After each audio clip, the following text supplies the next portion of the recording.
Hi, my name is Anna and I'm an owner of Designer Brand. So I want to share with you the history of my brand.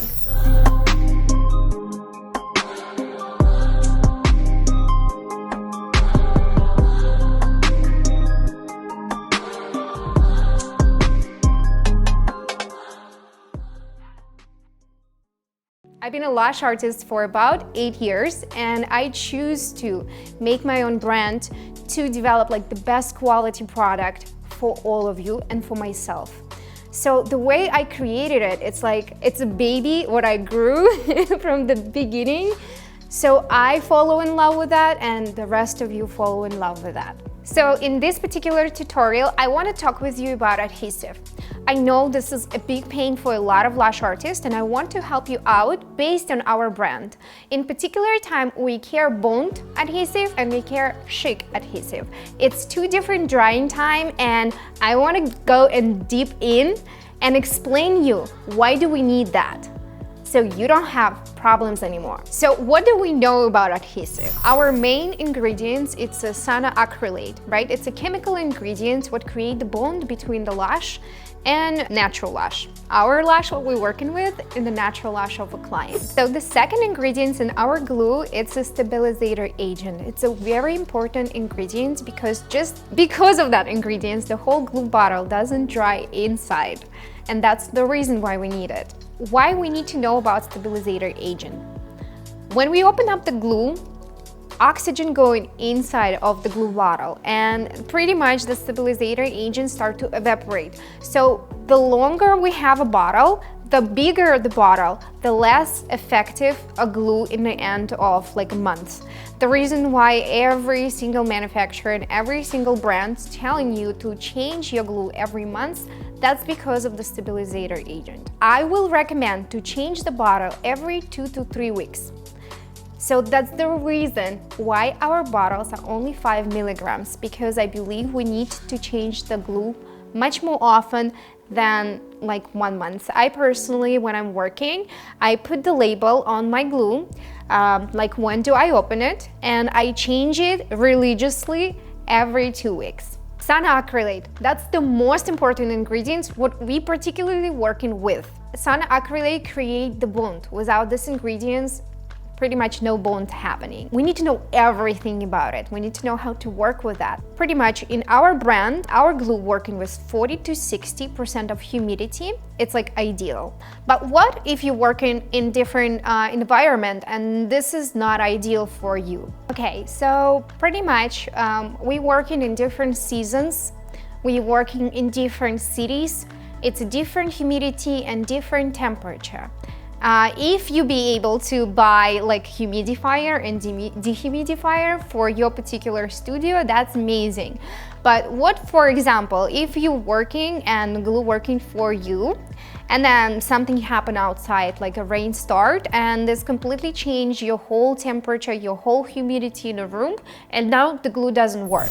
So let's figure out how we can help ourselves in a studio situation when, for example, humidity change outside, right? Now it's a 70% of humidity. And what does it mean for cyanoacrylate? Cyanoacrylate work when it's humid around. So as soon as it's very high humidity, your glue and your adhesive, whatever you call it, it's just work right away. It's so fast. Sometimes it's dry before you apply it into the lash, and that's the biggest mistake, because glue are very tricky. When you apply it, it looks like it's kind of create the bond, but when the clients come out from you and in a week everything is shedding, it's just because the glue actually dry before you apply it onto the lash. This is two ways what you can do to be able to help yourself in this situation. The first way is to actually have 2 different dry timing glue in your studio, because if it's actually start to become very humid in the studio, you need to work with the slower glue. The slower glue will work as a fast glue when it's a high humidity in the room. And second way, you can work with a micro dot. I don't know how to explain it yet, but I will show you later and explain when and why you need to use it. But first, before we're going to go into the microdot world, we're going to talk about how you can control your humidity and temperature to be able to work with the glue and accommodate the glue needs. Imagine you don't have two different glue in your studio.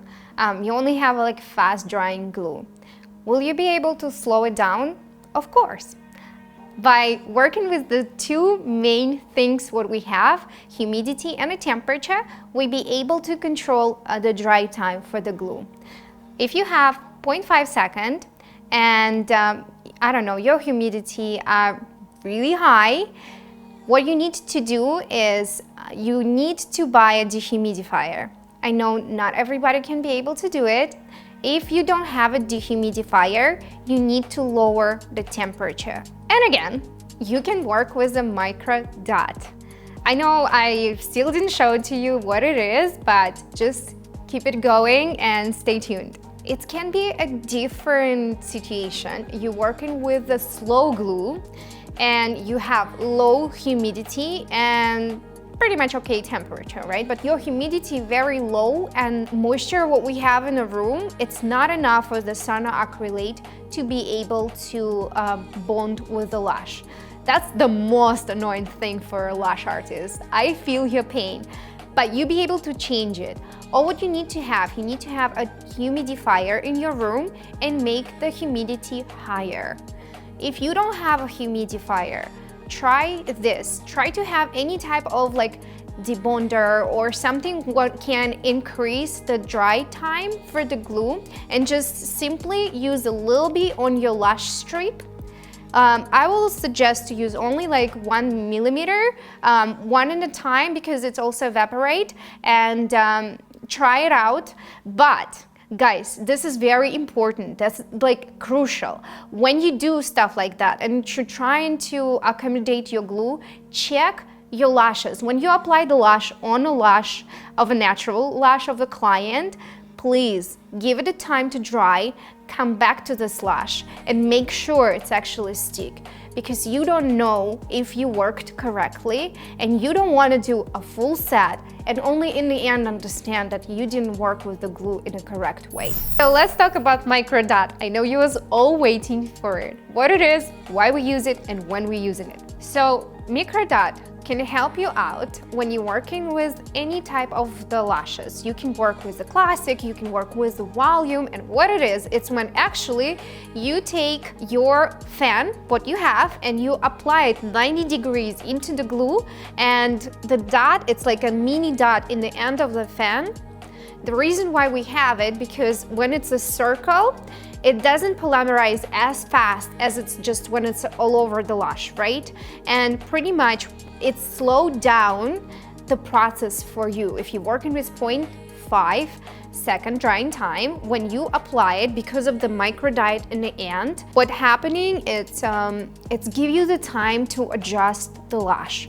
If you're working, like as I mentioned before, with 0.5 second drying time and your humidity are very high, your glue drying instantly in the time when you're just applying it, right? So what you need with a microdot, it gives you the time, guys. So I'll show you right now what microdot is, how it's supposed to look, and how you pick it up from the glue. Mostly of you guys will work with a microdot when it's a high temperature. For example, if you're in the summertime, or if you are based in Florida and you have high temperature and high humidity, you need to pick it up a little bit more of a glue and work with a slower glue to be able to glue to work, right? All what you want for your clients, it's retention. Clients come back to you when it's a good retention. So know your glue as like your 5 fingers, for example.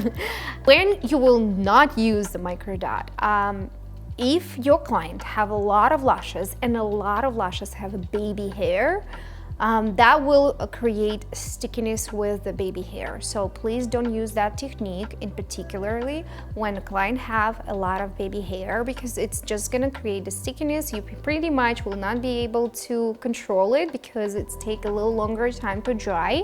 So that will be a no before using it. When you can use it, as I mentioned, yes, when the temperature doesn't work for you, when the glue dry too fast. But another thing when you need it, it's for the wrapping technique. When we have lashes growing all over the place, your client have lash grow one way, another way, you remember we're trying to create a beautiful direction for your clients. We're trying to create a beautiful direction. So when they open their eyes, it's just incredible. But when the lash is growing all over the place, what should you do?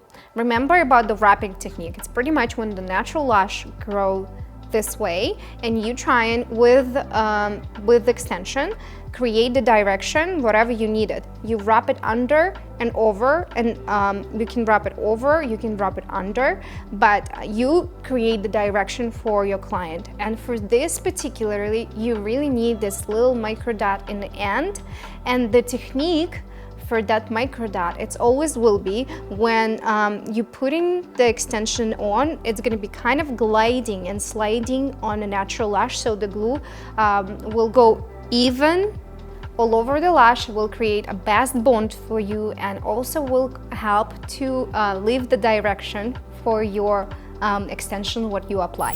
So also it's very important what surface you're working with when you putting your glue. I know a lot of lash artists use a jetstone, some people use a tape, some people use like a little pallets for the glue. I personally believe you can work with anything if it's comfortable. I just don't like to work with the glue ring because I think it's a pretty big surface and evaporation happening much faster. For me personally, I work either with the tape and I change it constantly, or I work with the pallets. And I'm gonna talk about the difference between the tape and the pallets. I personally like paper tape.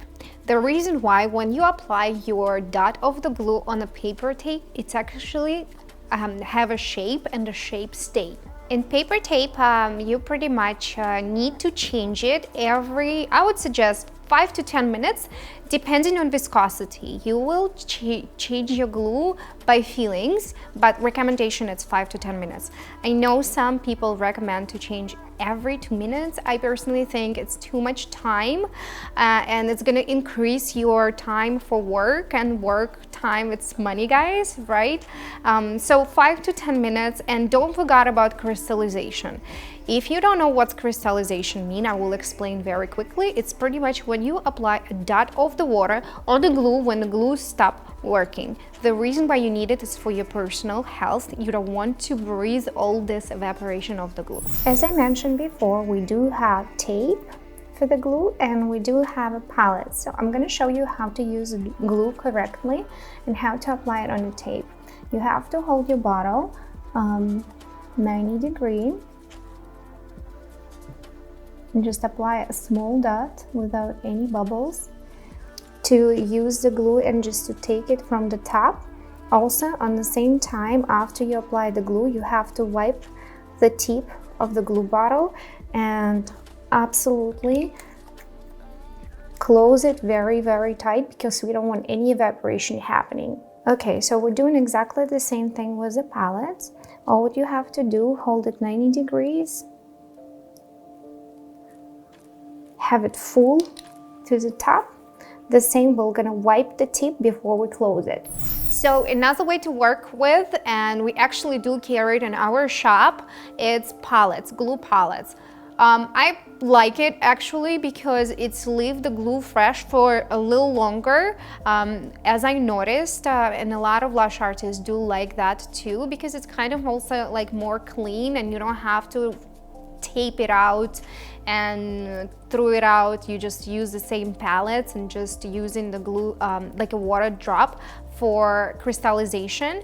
The only one thing what a lot of people saying, because it's a plastic, when the glue go inside and start to crystallize inside, the glue actually is still fresh in the middle, so make sure you only pick it up from the middle. It's actually work for tape or the palette method, so it doesn't really matter. But when it start to crystallize, a lot of people say that's maybe not really as healthy for your health.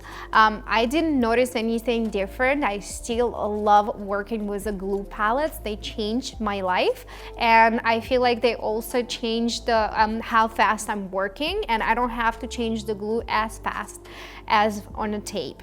So choose your method, whatever works for you. I hope you learn a lot from this mini tutorial, and I can talk about glue for so long, but it's gonna be another time, another day for the whole like webinar or something. I love you guys. Thank you for using designer product. Big kisses.